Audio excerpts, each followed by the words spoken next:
Yo guys, we're going to discuss exercise in a bottle, SR 9009. Before I do discuss that in any kind of detail, I need to be very clear. I'm not a doctor, I'm not a medical professional. I'm not saying that you should or shouldn't take this compound. I'm just going to give some information and say what I've experienced about it in the past couple of months. First off, what the hell is it? Well, it's in the same family as SARMs when it comes to how it is sold and the legality of it, but it is not a SARM. A SARM is a selective androgen receptor modulator, usually focused around anabolics within the body. This is an REV-ERB agonist, which was initially created to study the circadian rhythm. Circadian rhythm, of course, being your body's natural clock that decides when you're awake, when you are asleep. And during the course of studying it for that purpose and why it was created, because how your body regulates your circadian rhythm are certain genes are turned on and off during the day to get you into sleep mode or to get you into awake mode. This helps essentially stimulate the ones that make you awake, but without it being such a stimulant. It's not like taking caffeine. You don't take it and get jittery. In fact, much the opposite. The reason I've started using it recently, and I've experimented with it before for other reasons, it's potentially the best anti-anxiety medication, drug, research chemical that's ever accidentally been created for that purpose. When you have anxiety, your central nervous system is too ramped up, your CNS makes you feel like you've drank 10 coffees, you're jittery, your stomach's sick. What they give you from the medical industry to calm that down is something like benzodiazepine, which has side effects like depression. Because the treatment method when you're too amped up is bring you down. Last thing you want when you've been spending time anxious is to jump over and become depressed. That's out of the fire and into the fire.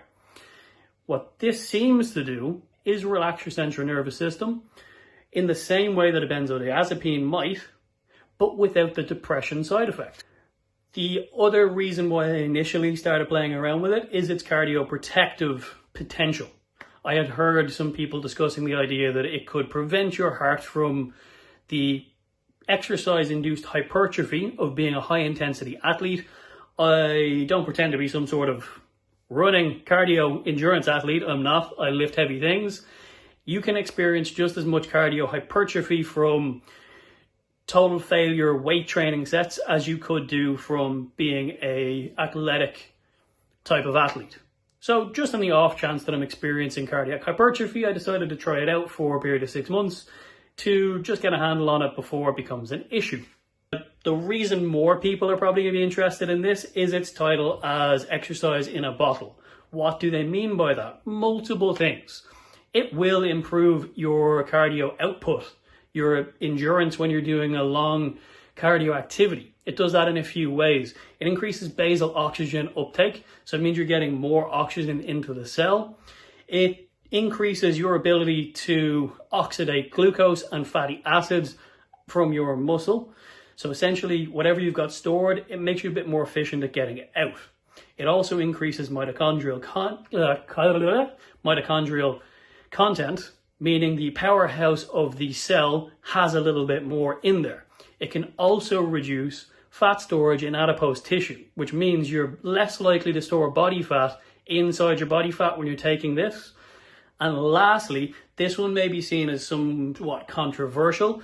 Let me be very clear. I'm not saying that this is going to stop you from getting cancer, but in some studies, they have also noted that the process that your body goes through when it's starting to grow a tumor, because of the way this affects your circadian rhythm, which was its initial reason for creation, for studying the circadian rhythm, it can potentially downregulate the metabolism of a newly growing tumor to make it less efficient at getting nutrients, thereby slowing down its growth, potentially stopping it from ever becoming a problem. Or if you do have a small tumor already, it could potentially put it into a process of starvation. I'm not backing that and saying that it's going to stop you getting cancer or cure your cancer. That's just something that was put out there. They need to do more research on that, but there's a lot of potential for it because it doesn't happen or it doesn't seem to affect healthy cells in the same way that it affects a tumorous cancer cell. This is the first time I've been doing a video in a long time. As I said during the video, I've been experiencing anxiety for quite a while. I was dealing on that and not really working on my business. Part of my business is making videos and content. So I've rambled probably more than I should have during this video, but that's me over and out. If you're interested in finding out more about other interesting compound supplements, ways of using nutrition to optimize your body, I'm going to be putting up a lot more content like this on TikTok, YouTube, Instagram, probably on Facebook, wherever you might be able to find me. I'll put a bunch of links below this video. If you're interested in coaching with me, because I'm about to reopen the Superhero Physique Academy and accept new clients, there will also be a link in the bio to express your interest before it opens up. Huge community that we built before where I'm helping people get in shape, sort their mind out, sort their nutrition out in a way where you can maintain your results long after you finish working with us.